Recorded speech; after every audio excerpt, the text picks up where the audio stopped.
कुमार जी से मिलता रहता हूँ। वैसे मेरी सिस्टर है छतरपुर में, ये हमारे जीजा भी लगते हैं रिश्ते में। तो ये मैं 2 साल पहले सब नवी यात्रा में गया था, काठमांडू, नेपाल और बोध गया, राजगिरी, नालंदा। ये वहाँ जाने के बाद ना थोड़ा विचार एकदम ही चेंज हो गया। लेकिन अभी मैं पूरी तरह से थोड़ा 10% ही अभी सीखा हूँ। एक बार मैं समता बोध विहार पश्चिम बिहार में जाता रहता हूँ। एक बार वहाँ किसी की रात, तो उन्होंने ऐसा फंक्शन किया हुआ था जैसे शादी में करते हैं। 6 तरह के पकौड़े बना दिए, टेंट की तरह लंबा तगड़ा लगा रखा था, खा रहे पी रहे कुछ, और हमें कुछ पता नहीं इस बारे में, ये मृत्यु भोग होता है क्या होता है। मेरा दोस्त है आलोक, तो ये इनकी टीम, शिव कुमार जी की पूरी टीम, ये संदीप बोध जी, और ये मैं पहली बार इनसे वहीं मिला था। तो इन्होंने, ये बैठे हुए थे सारे, तो मेरा दोस्त कह रहा है यार इनको ये जो आए वहां से छतरपुर से, ये खा नहीं रहे। तो मैंने इनसे रिक्वेस्ट की, हेलो, तो इन्होंने बताया कि मृत्यु भोग है, हम खाते नहीं है। मगर हमें तो यहाँ किसी ने भी नहीं बताया, यहाँ तो ऐसे किसी भी फंक्शन होता है, कोई भी है, इतना उन्होंने शादी की तरह प्रोग्राम किया। उसके बाद आप रहनी चाहिए जो नहीं है हमें। तो मैं थोड़ा सा है ना,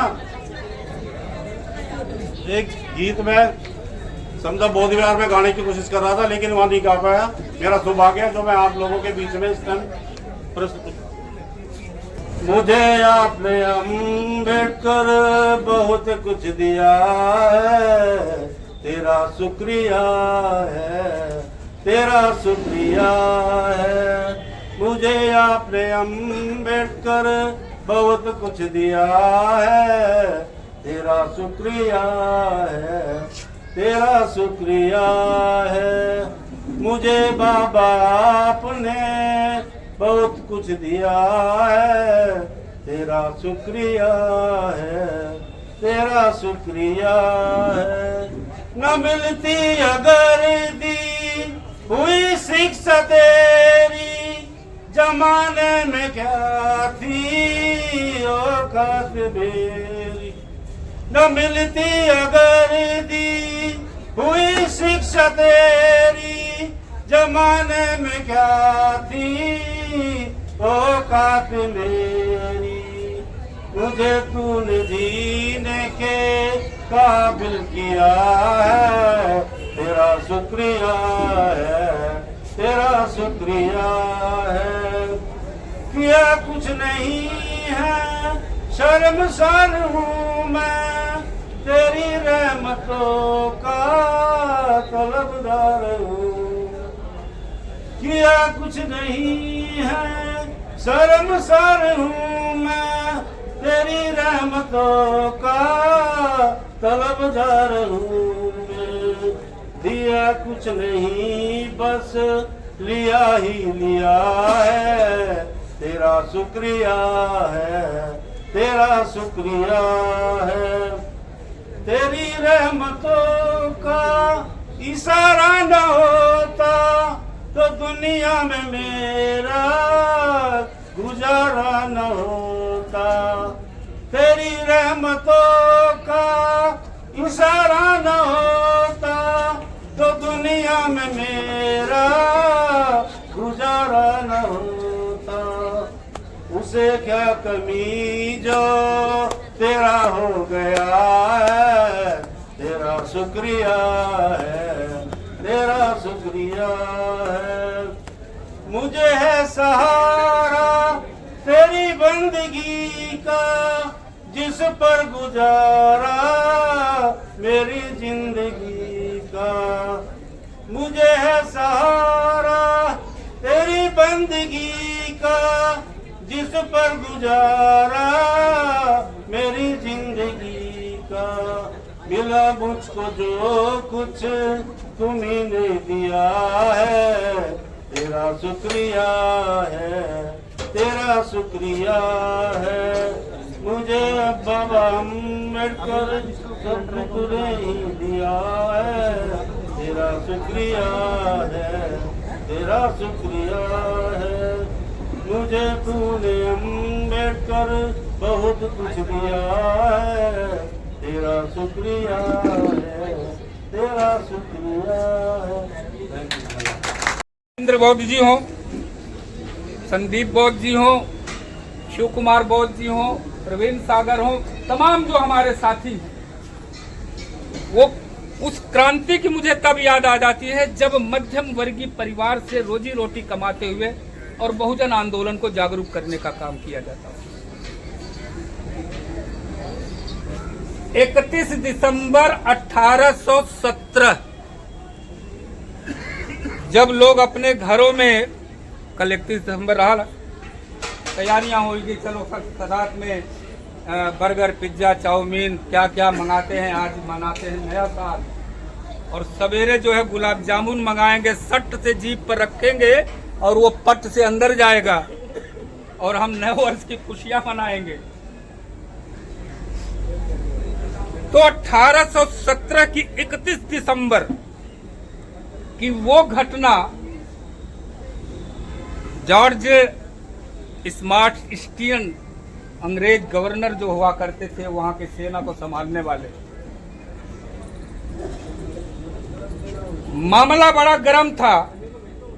फूलगांव का जो पेशवा था बाजीराव पेशवा, शायद यही नाम था। क्रांति अंग्रेजों का आधिपत्य जमाना था, उन अंग्रेजों का हुक्मरान बनने का सपना था, उनका जो भी सपना हो, लेकिन पेशवाओं में जो बाजीराव था, बाजीराव ने अपने 4-6 महीने के शासनकाल में इतना अत्याचार बहुजन समाज के लोगों पर किया। Yes, thank you. क्या हो रहा भैया? कौन बोला? माइक किसके पास है? कोई बात नहीं है, माइक ना रहे मत रहे, कोई बात नहीं, आप बोलते रहो। में मटका, कमर में झाड़ू, एक पहचान पेशवाइयों ने बना दिया था उनके हुक्मरान बाजीराव के माध्यम से। दलितों की बस्तियों में, वैसे तो ब्राह्मण, क्षत्रिय, वैश्य, शूद्र, हम शूद्र भी नहीं है, शूद्र भी नहीं है, उनकी 4 कैटेगरी जो है उसमें हमारा कहीं जिक्र नहीं है। 4 दिन पहले किसी ने पूछा, जब शूद्र नहीं हो तो क्या? मैंने कहा हम तो बाबा साहब के कारण इतने बड़े ऊपर पहुंच गए कि ब्राह्मणवाद तो छू भी नहीं सकता था, इतना डरता था कि वो हमें अछूत कहता था, उसकी हिम्मत नहीं थी हमारे को छूने की। हम लोग इतने ऊंचाई पर थे, इतनी ऊंचाई पर हम थे कि उनको छूना भी नहीं आता था, क्योंकि हम तक वो पहुंच ही नहीं सकते थे। हम तो इस तरह से बात को इसलिए कह रहे हैं क्योंकि गर्व तो होना ही चाहिए। जिस जमाने को देखा हमारे बुजुर्गों ने, अतीत के पन्नों के इतिहास को जब खंगाला जाता है तो हमारे बुजुर्गों के पसीने का कहीं भी जिक्र नहीं है।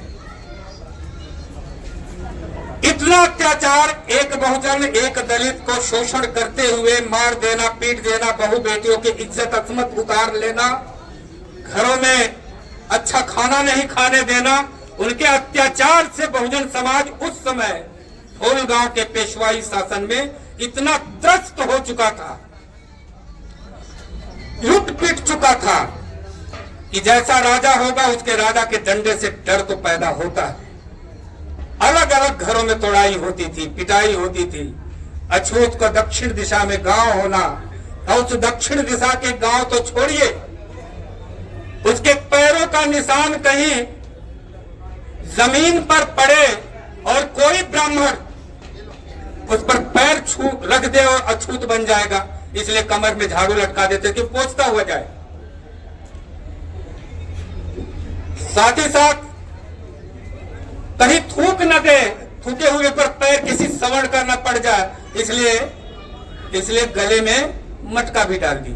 अब सोचिए कितना अत्याचार सह रहे थे। क्योंकि अंग्रेजी काल था, उस समय महार रेजिमेंट भी था। उस महार रेजिमेंट में हमारे लोग सेना में भर्ती हो ही गए थे।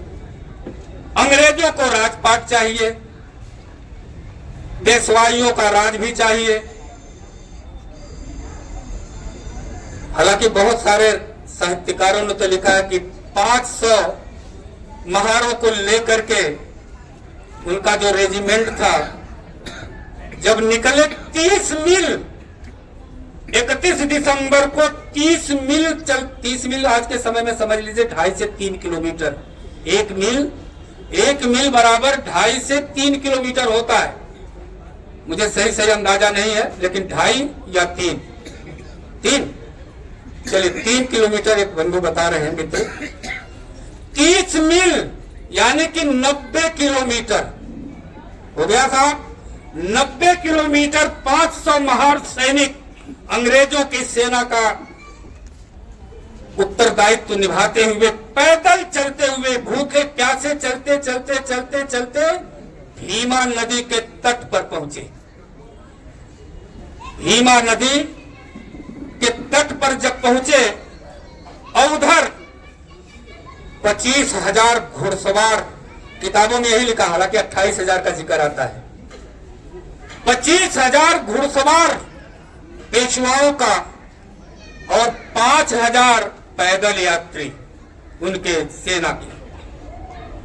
30,000 को लेकर भीमा नदी के किनारे दूसरे तरफ वो खड़े थे। यहाँ 500, वहां 30,000। सोचिए कि 500 कैसे लड़े होंगे। लड़ने वाले जो हमारे बहादुर नायक थे, मेरे पास मैंने लिस्ट एक निकाली थी,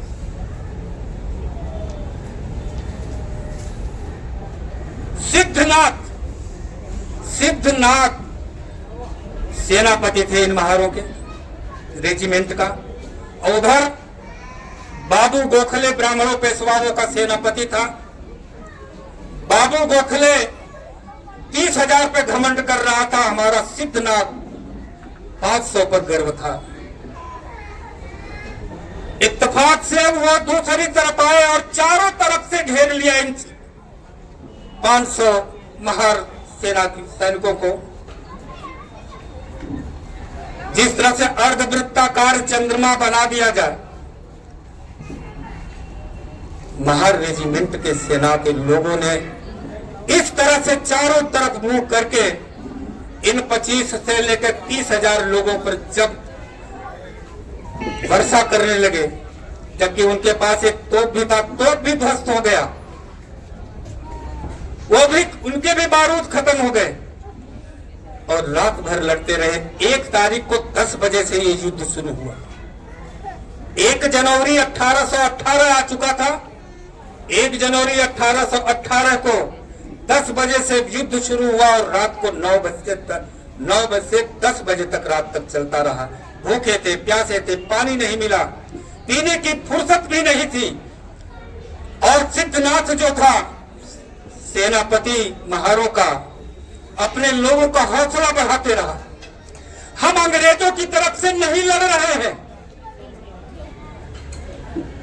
तुम्हें लड़ना है अपनी इज्जत बचाने के लिए। तुम्हें पेशवाओं से लड़ना है, अपने पूर्वजों का जो इज्जत उतारी है, जो झाड़ू बांधा है, जो कमर में झाड़ू और गले में मटका बांधा है, ये मौका मिला है। 500 इन 30,000 पे भारी पड़ोगे, एक एक बचकर न जाना पड़े। और इस तरह से उत्पात मचाया कि भगदड़ मच गई। यहाँ तक कि गोविंद गोखले नाम का उसका बेटा बाबू गोखले का जो सेनापति था मारा गया। सेनापति का बेटा मारा गया, सेना आधी भगदड़ में मर गई, आधे से अधिक को मार दिया। जबकि साहित्यकारों ने किताबों में लिखा है कि 500 महारों ने, एक महार जो सेना सैनिक था, एक महार सैनिक 3,000 पेशवाओं को मारा था। अब 500 में 3 पूरा करके देखिए।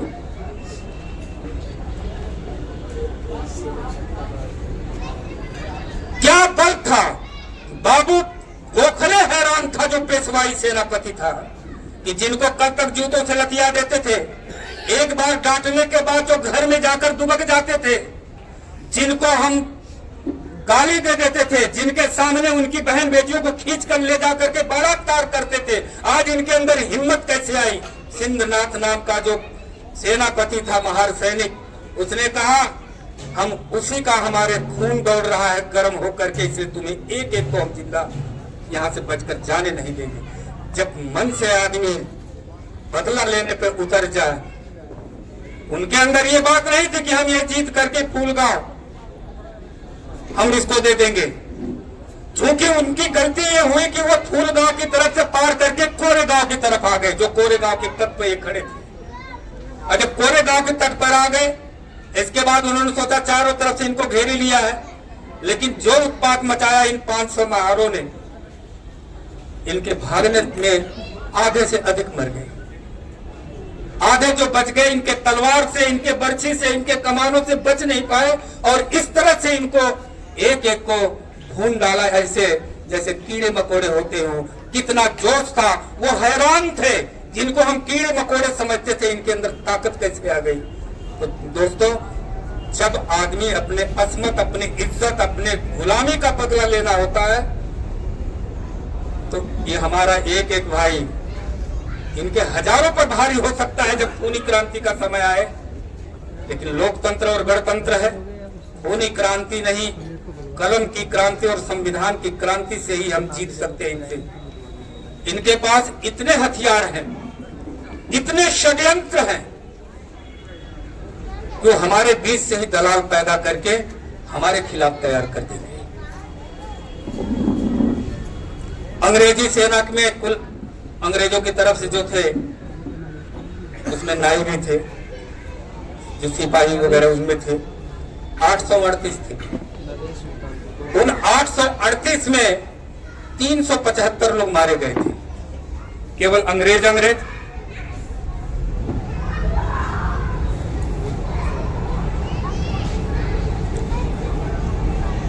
500 महारों की लिस्ट मेरे पास है जो मारे गए थे। लंबा समय, लेकिन जो उसमें वीर योद्धा की भूमिका निभाए, जो कि हम नागवंशी हैं।